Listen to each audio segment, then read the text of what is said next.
Welcome to our YouTube channel Dolphin Maths. तो दोस्तों, पिछले क्लास में हम लोग देखे थे बेलन, शंकु, गोला। 3 टॉपिक हम लोगों ने कंप्लीट किया था। बेसिक उसका फार्मूला और उसका शेप, बेलन का, शंकु का, गोला का, ठीक है। और आज देखेंगे घन, घनाभ। घन, घनाभ को डिटेल से पढ़ेंगे कि घन और घनाभ क्या होता है। देखिए, एक होता है घन, ठीक है, ये है क्यूब आपका, ये हो गया घन क्यूब। और दूसरा होता है घनाभ। घनाभ यह जो है क्यूबॉइड होता है, इसको क्यूबॉइड बोलते हैं, ठीक है। घन और घनाभ। घन में इसका जो सिंबल है, इसका प्रतीक है, जो देखिएगा, इसका चारों साइड जो होते हैं वो सभी के सभी साइड इक्वल होते हैं। इसमें सभी भुजा बराबर होते हैं, सभी भुजा बराबर होते हैं। इस तरह के ये शेप होते हैं, करीब करीब, ठीक है। ये आपके हो गए घन। जैसे लूडो का जो पासा होता है, उसी का ये एग्जाम्पल है। ये सब आपस में बराबर होते हैं, ठीक है। तो ये आपका हो गया घन का चित्र। घनाभ की अगर बात किया जाए, घनाभ का, तो देखेंगे एक ईंट के आकार का अगर लिया जाए तो ये संभव है घनाभ का, ठीक है। इस तरह से हम लोग घनाभ का चित्र, 3D चित्र जो है, ये 3D आकृति है, ठीक है। 3D, ये दोनों 3D ज्योमेट्री है। ये आपका घनाभ हो गया। इसमें क्या है, क्योंकि इसमें 3 तरह की भुजाओं की लंबाई होते हैं, लंबाई, चौड़ाई और ऊंचाई। लंबाई, चौड़ाई, ऊंचाई तीनों बराबर नहीं हो सकते हैं घनाभ में, ठीक है। कोई एक जरूर अलग होगा। हाँ, लंबाई और चौड़ाई 3 चीज़ें होता है, लंबाई, चौड़ाई और ऊंचाई, है ना। लेंथ, विड्थ और हाइट, इन तीनों में से तीनों तो बराबर कभी नहीं होगा। अगर बराबर हो जाएगा तीनों, तो वो कहाँ पहुँच जाएगा? घनाभ के पास। लंबाई, चौड़ाई, ऊंचाई तीनों जब इक्वलिटी में आ जाता है तो उसी को क्या बोलते हैं? घनाभ। लेकिन जैसे ही तीनों में से कोई एक अलग साइज का हो जाएगा, उसका लंबाई जो होगा बढ़ जाएगा। तीनों तो आखिरकार लंबाई है देखा जाए, इसलिए तीनों में से किसी का कम या ज़्यादा हो जाता है, तो इसे ये समझ लीजिए कि वो क्या रूप धारण कर लेगा? तो घनाभ का रूप पकड़ लेगा। घनाभ में लंबाई बराबर चौड़ाई बराबर ऊंचाई, ठीक है, नहीं हो सकता है। यानी कोई भी जो दो गो जो है बराबर हो सकता है, लेकिन तीसरा बराबर नहीं होगा, या यूँ कहें कि तीनों बराबर नहीं होगा। तो उस तरह से हो सकते हैं। और तीनों अगर बराबर होगा तो क्या हो जाएगा? घनाभ, और घन हो जाएगा, बाकी चलेगा। तो ये घनाभ है और ये आपका घन है, ठीक है। ये सब जो है बनते किससे? देखिए, ये घन जो है वर्ग से बनते हैं। घन किससे बनता है? वर्ग से। घन किससे बनते हैं? वर्ग से, ठीक है। इसको हम लोग स्क्वायर बोलते हैं। यहाँ क्या बोलते हैं? इसको स्क्वायर बोलते हैं, वर्ग। वर्ग का क्या डिफिनीशन है? तो वर्ग वह ज्यामितीय आकृति है जिसमें सभी भुजाओं की लंबाई बराबर होता है। सभी भुजाओं की लंबाई बराबर होता है। और प्रत्येक कोण क्या होता है? 90 डिग्री का होता है। प्रत्येक कोण वर्ग में क्या होते हैं? प्रत्येक कोण 90 डिग्री का होता है। और जितना बड़ा ये भुजा है उतना ही बड़ा ये है, उतना ही बड़ा ये है, उतना ही बड़ा ये। इसमें चारों भुजाएं भी आपस में क्या होते हैं? बराबर होते हैं। दूसरी चीज़ है कि इसके विकर्ण भी जो होते हैं, यह भी आपस में बराबर होते हैं। इसके विकर्ण भी क्या होते हैं? बराबर होते हैं। तो इस वर्ग से क्या बनेगा? घन। वर्ग से क्या बनेगा? घन। घन के प्रत्येक दीवार और छत और फर्श जो होगा वह दोनों वर्ग का बना होगा, घन का, ठीक है। अब देखिए, ये आपका है घनाभ। घनाभ किससे बनेगा? तो घनाभ का जो आकृति है वह आयत से बनता है। किससे बनता है? आयत से। तो इसको हम लोग रेक्टेंगल कहते हैं। क्या कहते हैं इसको? इसको रेक्टेंगल कहते हैं। ये आयत से बनता है। आयत का डिफिनीशन क्या है? तो वो देख लीजिए। आयत में आमने सामने के भुजा, यानी कि सम्मुख भुजा बराबर होते हैं। सम्मुख भुजाओं की लंबाई क्या होते हैं? बराबर होते हैं। इसके सामने ये है और इसके सामने ये है, तो सम्मुख भुजाओं की लंबाई बराबर होती है। इसमें प्रत्येक को 90 डिग्री होता है। तो आयत में भी क्या है? प्रत्येक को 90 डिग्री होता है। प्रत्येक को 90 डिग्री आयत और वर्ग दोनों में होता है। ठीक है, इसमें भी विकर्ण बराबर होते हैं और आयत के विकर्ण भी क्या होते हैं, आपस में इक्वल होते हैं। आयत के विकर्ण को भी हम लोग बराबर कहते हैं, होता है। ठीक है, आयत के विकर्ण भी क्या होंगे, आपस में बराबर होंगे और वर्ग के विकर्ण भी आपस में बराबर होंगे। अंतर क्या है, इसमें चारों भुजाएं बराबर होते हैं, यानी कि लंबाई और चौड़ाई दोनों बराबर होते हैं। इसमें लंबाई और चौड़ाई बराबर नहीं होगा, कोई एक छोटा ये बड़ा हो सकता है। लेकिन कोण की बात करें तो इसमें भी 90 डिग्री के प्रति चारों कोण होगा, इसमें भी चारों कोण 90-90 डिग्री का होगा। विकर्ण दोनों में क्या होते हैं, बराबर होते हैं। तो ये वर्ग हो गया आपका और ये आयत हो गया। तो वर्ग से क्या बन गया, वर्ग से बन गया आपका घन और आयत से क्या बन गया, घनाभ। अब देखिए घन और घनाभ इस दोनों में देखिए सतह, कोर, सतह, कोर और शीर्ष। ठीक है, शीर्ष कितना कितना होता है, कितना कितना हो सतह। तो देखेंगे सतह कितने होते हैं। तो इसमें देखिए ये जो घनाभ है, ईंटा है, मान के चलिए कि ईंटा का उदाहरण है। तो ईंटा में सतह कितना होता है, सतह कितना होता है। तो एक ये सामने वाला फेस है, उसके सामने वाला 2 गो, एक ऊपर वाला और उसके नीचे वाला 2 2 4 गो, एक इधर और एक इसके सामने वाला 4 2 6 गो। तो सतह की जो संख्या हो गया वह कितना हो गया, 6। घन हो या घनाभ दोनों में सतह की संख्या 6 हो गया।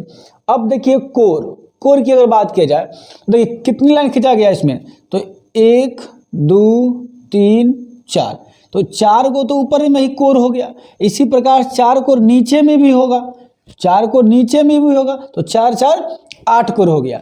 अब इसमें देखिए 8 और 2 10, 2 कोरी वाला हो गया, तो ये काउंट हो चुका है। तो 10 और 10 और 2 12। तो कोर की संख्या, कोर या इसी को किनारा बोलते हैं, या इसी को क्या बोलते हैं, किनारा, है ना, किनारा। कोर कहिए या किनारा कह दीजिए। ठीक है, दोनों कितने होते हैं, 12 होते हैं। अब शीर्ष की बात करें, शीर्ष की बात करें देखिए तो 1 2 3 4, तो 4 को शीर्ष इधर हुआ और 4 शीर्ष इधर भी होगा। तो टोटल शीर्षों की संख्या कितना हो जाएगा, 4 4 8। ठीक है, तो ये भी एक महत्वपूर्ण चीज़ है कि याद रखना है। फलक कितने होते हैं, इसमें फलक घन या घना में फलक जो होते हैं वह 6 है और इसके शीर्ष, इसके शीर्ष जो है 8 है, कोना कितना है, 8 है। ठीक है, और कोर जहाँ पे 2 सतह मिलते हैं उसको कोर कहते हैं, जहाँ पे 2 सतह मिलते हैं उसको क्या कहते हैं, कोर कहते हैं। तो इस तरह से कोर की संख्या कितनी है, 12। सबसे ज़्यादा जो संख्या होता है वो कोर का होता है, चाहे वो घन हो या घनाभ हो। ठीक है, तो ये बेसिक इन्फॉर्मेशन था घन और घनाभ से। देखिए यहाँ पर अगर देखेंगे वर्ग है और ये आयत है, तो ये दोनों जो है 2D आकृति है, द्विविमीय आकृति है। ये क्या है, द्विविमीय है, क्योंकि इसमें लंबाई और चौड़ाई 2 ही चीज़ें होते हैं, लेंथ और विड्थ 2 ही चीज़ें होते हैं। लेकिन जैसे इसी से ये बना हुआ आकृति जो है घन, क्या है, घन यानी कि क्यूब, तो ये त्रिविमीय 3D आकृति होगा, क्योंकि इसमें लंबाई चौड़ाई और ऊंचाई तीनों होते हैं। भले इसमें तीनों का मान एक ही बराबर है, जैसे अगर 5 सेंटीमीटर लंबाई होता तो चौड़ाई भी 5 सेंटीमीटर और ऊंचाई भी 5 सेंटीमीटर होगा, वो अलग चीज़, लेकिन तीनों चीज़ जरूर होंगे इसमें, इसलिए ये 3D आकृति होंगे। क्या हो जाएगा, ये हो जाते हैं 3D आकृति। क्या है ये, 3D, और यह भी 3D हो जाएगा। ईंटा जो है वह आपको 3D है, क्योंकि बोर्ड पर ईंटा को बनाया नहीं जा सकता है, हम लोग एक इमेजिन करके बना रहे हैं। ठीक है, तो ये बेसिक इन्फॉर्मेशन हुआ घन और घनाभ में। देखिएगा अब, देखिए फ्रेंड्स, तो घन और घनाभ का फार्मूला जो है उसको देखने से पहले, ये घन और घनाभ है, तो चूंकि ये बनता है एक आयत से बनता है और एक वर्ग से बनता है, तो सबसे पहले हम लोग आयत और वर्ग के प्रॉपर्टीज देखेंगे, उसके गुण देखेंगे और सूत्र देख लेंगे, उसी के साथ हम लोग घन और घनाभ पढ़ेंगे। तो देखिए सबसे पहले जो है हम आपको बता दें वर्ग के संबंध में, वर्ग है ना, डैट मीन्स स्क्वायर। ठीक है, वर्ग, वर्ग क्या होता है और कैसा होता है वर्ग। ठीक है, देखिए वर्ग, वर्ग इसको हम लोग स्क्वायर भी कहते हैं, स्क्वायर। वर्ग के 4 भुजे, वर्ग में कितने भुजा होता है, 4 भुजा होता है। इस तरह से इसमें 4 भुजाएं होते हैं। इसकी खासियत क्या है 4 भुजाओं में, कि चारों भुजा की लंबाई बराबर होता है। क्या होता है, बराबर, इसका नामकरण कर दिया जाए तो ए बी सी और डी इसके 4 शीर्ष हो गए। ठीक है, ये वाला पॉइंट अब जो हम कर रहे हैं यही इसका शीर्ष हो गया। ये क्या हो गया? शीर्ष हो गया, वर्टिसेस। और ये जो कॉर्नर देख रहा है, ये झुकाव देख रहे हैं, इसी को हम लोग कोण बोलते हैं। तो इसमें प्रत्येक कोण 90 डिग्री होगा। याद रखना है कि वर्ग के प्रत्येक कोण कितना डिग्री का होता है? 90 डिग्री का होता है। वर्ग के प्रत्येक कोण कितना होता है? 90 डिग्री का होता है। यह भी 90, यह भी 90, यह भी 90, यह भी 90। तो वर्ग के चारों कोणों का योगफल कितना हो जाएगा? 360 डिग्री। क्योंकि ये चतुर्भुज है, इसको चतुर्भुज भी बोलते हैं। ठीक है, चतुर्भुज भी बोलते हैं, क्वार्टर चतुर्भुज। ठीक है, चतुर्भुज। देखिए चतुर्भुज कई प्रकार के होते हैं। तो वैसा चतुर्भुज जिसके प्रत्येक को 90 डिग्री हो और प्रत्येक भुजा की लंबाई भी आपस में बराबर हो, प्रत्येक को 90 डिग्री हो और प्रत्येक भुजा की लंबाई भी बराबर हो, तो वैसे चतुर्भुज को हम लोग वर्ग बोलते हैं। वैसे चतुर्भुज को क्या बोलते हैं? वर्ग बोलते हैं। तो ये चतुर्भुज से ही क्या बनते हैं? वर्ग बनते हैं। जिसमें 4 भुजा होते हैं उसको चतुर्भुज कहते हैं। 4 भुजा रहते हैं उसको चतुर्भुज कहते हैं। जिसमें 3 भुजा होते हैं, देखिएगा, जिसमें 3 भुजा होते हैं उसको त्रिभुज कहते हैं। 3 भुजाओं से बनी बंद आकृति को या 3 सरल रेखाओं से बनी बंद आकृति को हम लोग त्रिभुज कहते हैं। और चूंकि ये त्रिभुज है, 3 भुजा है, इसमें 4 भुजा है, इसमें से किसी में 5 भुजा होगा तो पंचभुज कहलाएगा। चूंकि 2 से अधिक भुजा है तो चूंकि बहुभुज होगा, क्या कहलाएगा वो? बहुभुज। तो ये त्रिभुज भी क्या है? बहुभुज है। और चतुर्भुज भी क्या है? एक बहुभुज है। चतुर्भुज में इसमें कई प्रकार चतुर्भुज है। क्योंकि 4 भुजा इसलिए इसका नाम क्या होता है? चतुर्भुज। और चूंकि त्रिभुज है, 3 भुजा इसलिए इसका नाम क्या होता है? त्रिभुज होता है। त्रिभुज कुल मिला के त्रिभुज 6 प्रकार के होता है। भुजा के आधार पर 3 और कोण के आधार पर 3। तो ये बहुभुज है, लेकिन चूंकि 3 भुजा है इसलिए इसका नाम क्या होगा? त्रिभुज होगा, खास नाम। इसमें 4 भुजा है, चतुर्भुज होगा। पंचभुज में 5 भुजा होते हैं तो वो क्या हो जाएंगे? पंचभुज हो जाएंगे। ठीक है, पंचभुज हो जाएंगे। 5 भुजा है, लेकिन यह भी बहुभुज, यह भी बहुभुज, यह भी बहुभुज। जिसमें 2 से अधिक भुजा, वैसे ज्यामितीय आकृति जिसमें 2 से अधिक भुजाएं हो उसको हम लोग बहुभुज बोलते हैं। क्या बोलते हैं? बहुभुज। तो देखिएगा, तो ये सब के सब क्या है? बहुभुज का ही उदाहरण है। बहुभुज कई प्रकार के होते हैं। जिसमें 2 भुजा, जिसमें 3 भुजा होता है उसको त्रिभुज बोलते हैं। जिस बहुभुज में 4 भुजाएं होती हैं उसको चतुर्भुज बोलते हैं। जिस बहुभुज के 5 भुजाएं होते हैं उसको पंचभुज बोलते हैं। और जिस बहुभुज के 6 भुजा होते हैं उसको षष्ठभुज बोलते हैं। ठीक है, तो ये भी एक टॉपिक है, अलग अलग है, हम लोग देखेंगे। तो त्रिभुज के तीनों कोणों का योगफल जैसा कि 180 डिग्री होता है, आप लोग बहुत खूब जानते होंगे। और चतुर्भुज के चारों कोणों का योगफल 360 डिग्री होता है। अभी हम लोग का मुख्य टॉपिक है कि वर्ग के संबंध में कुछ पढ़ना है। तो देखिएगा, वर्ग, ये वर्ग हो गया, आपका आकृति हो गया कि चारों भुजाएं आपस में क्या होते हैं? बराबर होते हैं। दैट मीन्स AB बराबर BC बराबर CD बराबर AD, चारों भुजाएं। और इसमें क्या खासियत है? वर्ग के क्या खासियत? इसके विकर्ण भी जो होते हैं आपस में बराबर होते हैं। विकर्ण, इसके विकर्ण भी आपस में, ये तो भुजा हो गया, ठीक है। और विकर्ण भी आपस में क्या होता है? विकर्ण कौन हो गया? AC। और बराबर क्या हो जाएगा? विकर्ण, दूसरा विकर्ण जो है ये हो जाएगा BD। ठीक है, 2 विकर्ण हो गया। D1 विकर्ण को हम लोग D से भी सूचित करते हैं, D1 बराबर D2, इस तरह से भी कह सकते हैं। तो इसमें दोनों विकर्ण आपस में क्या होते हैं? बराबर लंबाई के होते हैं। भुजा भी आपस में सभी के भुजा क्या होते हैं? बराबर लंबाई के होते हैं। अब इसके कुछ महत्वपूर्ण जो है फॉर्मूला है वर्ग का। ठीक है, तो वर्ग का क्षेत्रफल, देखिए किसी भी ज्यामितीय आकृति का अपना क्षेत्रफल होता है, लेकिन बिंदु भी एक ज्यामितीय आकृति है, ज्यामितीय वस्तु है, लेकिन इसका कोई क्षेत्रफल नहीं होता। बिंदु का कोई क्षेत्रफल नहीं होता। इसका वजह क्या है कि बिंदु में लंबाई और चौड़ाई नगण्य के बराबर होता है। यह एक मात्र संकेत है। यह क्या है? मात्र इतना बड़ा जो बिंदु दिख रहा है, वास्तव में इतनी बड़ी बिंदु होती नहीं है। ये तो हम लोग देखने के लिए इतना बड़ा बिंदु बना दे रहे हैं, बट इतनी बड़ा बिंदु होता नहीं। इसलिए बिंदु का कोई क्षेत्रफल नहीं होता है, यह एक संकेत मात्र होता है। ठीक है, बहुत ही छोटा। तो देखिए एक बिंदु जो है इसके चारों तरफ बने कोनों का योगफल 360 डिग्री होता है। इस बात को ध्यान रखिए। अगर इसको बराबर काट देंगे तो ऊपर में 180 और नीचे में भी क्या हो जाएगा? 180। तो वर्ग का क्षेत्रफल, ठीक है, इसी प्रकार से प्रत्येक आकृति का अपना कुछ क्षेत्रफल होता है। क्षेत्रफल का क्या मतलब होता है? तो कोई भी वस्तु अपनी से कुछ जितनी जगह को छेद पाता है वह उसका क्या है, क्षेत्रफल है। जैसे कॉपी का एक पेज ले लीजिए और इस बोर्ड पर इस तरह से रख देंगे तो जितनी जगह वो बोर्ड का छेद पाएगा वह उस पेज का क्या कहलाएगा, तो वह क्षेत्रफल कहलाएगा। जैसे ये बोर्ड लगा, इस दीवार पर जो बोर्ड लगी हुई वाल पर, ये बोर्ड जितनी जगह छेद रहा है ना, वो इस बोर्ड का क्षेत्रफल है। या आप इस फ्रेम में जो पढ़ रहे हैं, जितनी जगह आपके मोबाइल में कवर हो रही है, यह उसका क्या है, एरिया है इस बोर्ड का। ठीक है, इस एरिया से हम बाहर अगर लिखेंगे, इस साइड में लिखेंगे तो आपको नहीं दिखेगा, या इस तरफ लिखेंगे तो नहीं दिखेगा। तो क्षेत्रफल इस बोर्ड का जो है, या इस मोबाइल का जो आप कैमरा का जो लाइट देख रहे हैं, यह एक सीमित मात्रा में है। तो जितना दूर तक हम, मेरा एरिया जो है, मैं यहाँ तक करीब यहाँ तक आपका जो है, यहाँ इस एरिया तक लिख सकता है। देखिए वो वहाँ उसके बाद नहीं दिख रहा है। तो सब आपका अपना अपना एरिया होता है। तो वही कहते हैं वर्ग का भी कुछ क्षेत्रफल होता है। जैसे ये आकृति बनाया हुआ, तो बोर्ड का इतना हिस्सा जो है क्या हुआ, घेरे हुआ है। तो इसी हिस्सा को, इस आयत का क्या, इस वर्ग का कहेंगे क्षेत्रफल कहेंगे। अब क्षेत्रफल कैसे निकालेंगे, तो किसी भी आकृति का क्षेत्रफल निकालने के लिए उसमें लंबाई और चौड़ाई है ना, लंबाई और चौड़ाई को गुना करते हैं तो उसका क्या निकल जाता है, क्षेत्रफल निकल जाता है। लंबाई और चौड़ाई, क्योंकि ये वर्ग है तो इसमें लंबाई और चौड़ाई दोनों बराबर होगा, दोनों भुजा होगा, तो भुजा गुने भुजा, भुजा स्क्वायर हो जाता है। तो वर्ग के क्षेत्रफल की अगर बात करें तो इसका क्षेत्रफल होता है भुजा स्क्वायर। क्या होता है, भुजा स्क्वायर। तो वर्ग का क्षेत्रफल हो गया भुजा स्क्वायर। अगर किसी वर्ग का भुजा ए मान लेते हैं, भुजा की लंबाई ए मान लेते हैं, तो क्या हो जाएगा, ए स्क्वायर हो जाएगा। अगर एक्स मान लेते हैं तो एक्स स्क्वायर हो जाएगा। जो इसकी भुजा अगर हम 5 मान लेंगे तो 5 के स्क्वायर यानी कि 25 हो जाएगा इस वर्ग का क्षेत्रफल। ठीक है, अब ये तो हो गया वर्ग का क्षेत्रफल।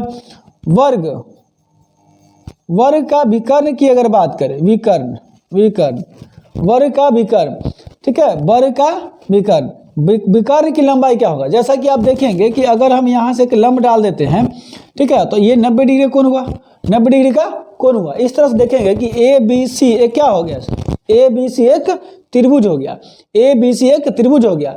और त्रिभुज कैसा हो गया, तो कोण के आधार पर ये समकोण त्रिभुज होगा। कौन सा होगा, समकोण त्रिभुज होगा। और 90 के सामने वाला भुजा कर्ण कहलाता है। क्या कहलाता है, कर्ण कहलाता है। एक लंब और एक आधार हो जाएगा। अगर ये दोनों बराबर है, ये दोनों बराबर हो जाएगा तो बी सी के स्क्वायर प्लस ए डी के स्क्वायर, दोनों बराबर होगा तो बी सी के स्क्वायर ही होगा, तो 2BD के स्क्वायर 2BC का स्क्वायर हो जाएगा। ठीक है, तो BC बाहर चला जाएगा यानी कि भुजा की लंबाई बाहर और 2 रूट में रह जाएगा। डायरेक्टली हम ये कह दें कि ऐसा समझिए कि रूट 2 गुने भुजा, ये विकर्ण हो गया। वर्ग का विकर्ण निकालने के ये फॉर्मूला हो गया 2 गुने भुजा स्क्वायर, 2 गुने भुजा, ये वर्ग का विकर्ण है। ये क्या है, वर्ग का विकर्ण है। और ये क्षेत्रफल हो गया वर्ग का। ठीक है, किसी भी वर्गाकार क्षेत्र में बड़े से बड़े रड, छड़ या कोई वस्तु रखना हो तो उसके विकर्ण के बराबर आप रख सकते हैं। ठीक है, तो ये वर्ग। अब देखिए वर्ग का अगर परिमाप पूछे, वर्ग का परिमाप, ठीक है, तो परिमाप का मतलब होता है किसी भी आकृति के पूरी बाउंड्रियों का लंबाई का जोड़। इसमें 4 बाउंड्री है, चारों की लंबाई बराबर है, तो ऐसी दशा में कहते हैं 4 गुने भुजा। 4 गुने क्या हो जाएगा, भुजा। ये वर्ग की माप हो गया। किसका हो गया, वर्ग की माप हो गया। और वर्ग से संबंधित कुछ महत्वपूर्ण फॉर्मूला हो गया आपका। ठीक है, इसी प्रकार से अगर देखेंगे आयत का, है ना, तो आयत जो होता है वो देखिए, आयत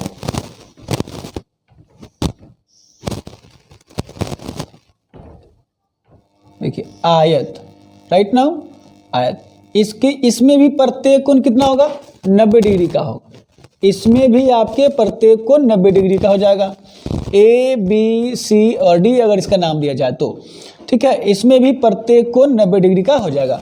इसमें आमने सामने के भुजा बराबर होता है। जो बड़ा भुजा होता है उसको लंबाई कहते हैं, जो छोटा भुजा होता है उसको चौड़ाई कहते हैं। ठीक है, तो आयत